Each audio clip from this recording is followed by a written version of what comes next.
మీ వీడియోలో అయిపోతే వెనక రండి.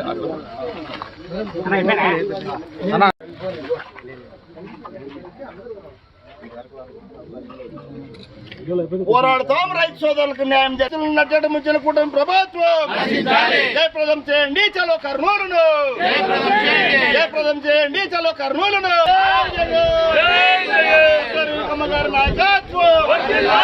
రైతులు ఎవరైతే కష్టాలు ఎదుర్కొంటున్నారో ఆ ముఖ్య అంశం పైన ఇవాళ ప్రతిపక్షంగా ఉన్న వైఎస్ఆర్సీపీ పార్టీ గలం విప్పాలని నిర్ణయించుకున్నాం. టీడీపీ పార్టీ ఈ 6 నెలల్లో సూపర్ 6 ఏదైతే వాళ్ళు 6 హామీలని ప్రజల్లోకి తీసుకుని వెళ్ళి ఆ హామీల మీదనే విజయాన్ని సాధించారో ఆ హామీలకు ఎటువంటి దిక్కు లేకుండా పోయింది. ఈరోజు బడ్జెట్ ప్రవేశపెట్టిన తర్వాత కూడా ఆ బడ్జెట్లో కూడా రైతులకి ఎటువంటి బడ్జెట్ని ఏదైతే ఈ సూపర్ 6లో ఒక భాగమైన రైతులకి పెట్టుబడి ఏదైతే మాట్లాడారో దాని గురించి ప్రస్తావన లేదు.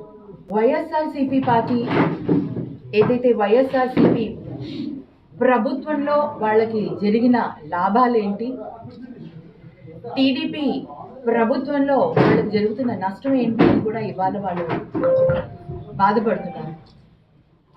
టీడీపీ పార్టీ రైతు రుణమాఫీ అని ఒక అబద్ధపు హామీతో ముందుకు వచ్చారు. అప్పుడు కూడా రైతు రుణమాఫీ పూర్తిగా చేయలేకపోయారు.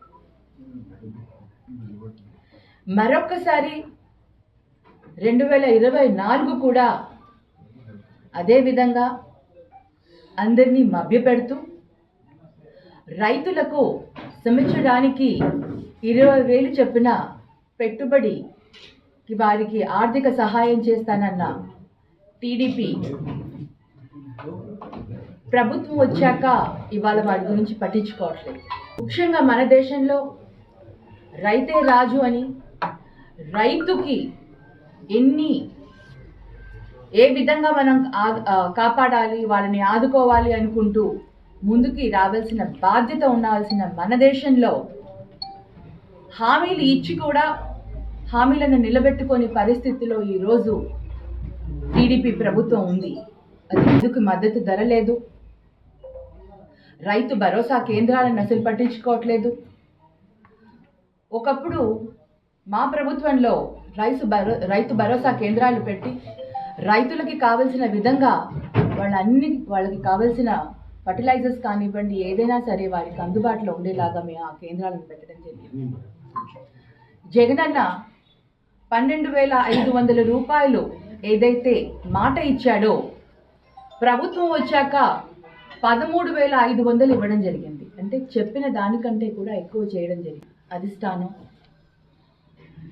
మా నేత మా లీడర్ జగన్మోహన్ రెడ్డి అన్న పిలుపు మేరకు మేమందరం కూడా రైతుల తరఫున కలెక్టరేట్కు వెళ్ళి ఏదైతే ప్రభుత్వం వచ్చిన తర్వాత రైతులకు ఇస్తామన్న సూపర్ 6లోని ఒక హామీని 20,000 రూపాయలు రైతులకి ఇవ్వాల్సిందిగా